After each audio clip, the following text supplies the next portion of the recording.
In 2022, Tom Brady announced his retirement from football. 2 seasons prior, he had signed with the Tampa Bay Buccaneers after 20 seasons with the New England Patriots and immediately won a Super Bowl with them, proving once and for all that it was in fact him who was the chief architect of the Patriots dynasty, not Bill Belichick, who has decided to make that more and more clear every year since 2019. This cemented Tom Brady beyond even a shadow of a doubt as the greatest quarterback of all time. The next year, he threw for 5,316 yards, the third most from a quarterback in a single season in NFL history, and 43 touchdowns, a top 10 all time finish. That season ended in an incredible division round loss to the eventual Super Bowl champion Los Angeles Rams after erasing a 14-point deficit in the final 3 minutes before a Matt Stafford bombed to Cooper Kupp setting up a game winning field goal. Most athletes' final game is a loss, and if Tom Brady was no exception, this was as fitting of a loss as there could be for him. Then, on February 1st, at the end of a legendary career, he retired from football for like a month. It only took until March 13th, less than 6 weeks, for him to say, never mind. I got a lot left in the tank. It's a bold strategy, Cotton. Let's see if it pays off for him. It didn't. It might be the worst unretirement of all time, and that includes the 17 times Brett Favre did it. The Buccaneers finished the season with the only losing record of Brady's career. They still managed to crawl their way into the playoffs by virtue of being in the worst division in the NFC, then got blown out by the Dallas Cowboys in the first round.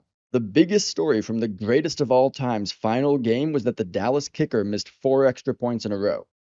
Oh, and Brady's wife divorced him in the middle of the season and took the kids. Wife left me, she did.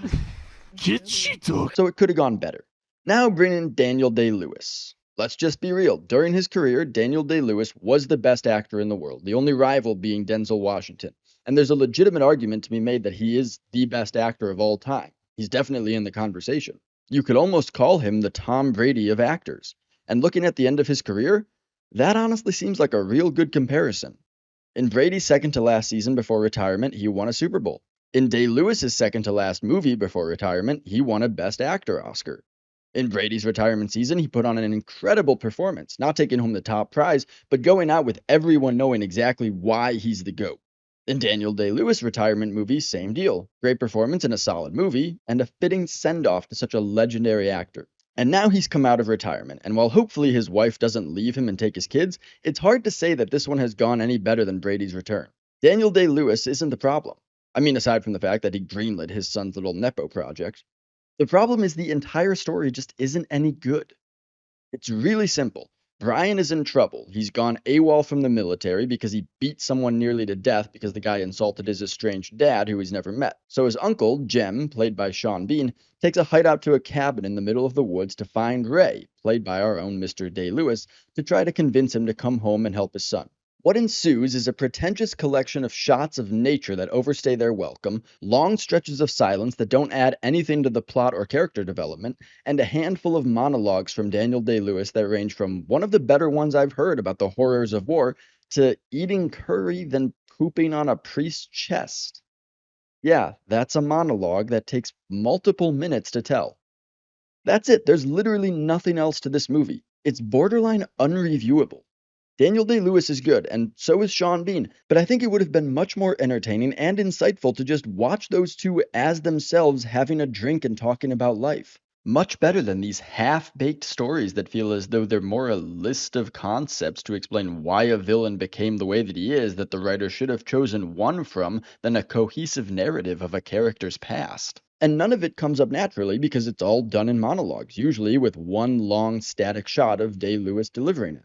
Now, there's real value in a long shot. Paul Thomas Anderson uses one for Day-Lewis's monologue in There Will Be Blood. But when that's the entire shtick of your movie, there is no value in it but monotony. There's not even any real theme to pull from it. Like, why was this story told? Being charitable, you can maybe pull something like there's no replacement in a boy's life for his real biological father, no matter how good a job the man who raises him does. But that's not developed. This is a nepotism film, plain and simple. There's no way that Daniel Day-Lewis, with how selective he was in his career with the roles he took, combined with the fact that he was retired, would have ever signed on to this film if it wasn't his son leading it. And there's no way Focus would have bankrolled it if it didn't have that double Day-Lewis card. It's very rare that coming out of retirement ends well for someone's legacy. Yes, Daniel Day-Lewis is a legend, and he has every right to be. But just like how true football fans will always remember Tom Brady's final disastrous season better than many of his Super Bowl winning seasons, even though he played decently well, true movie fans will never be able to separate Day Lewis's storied career with this disastrous decision.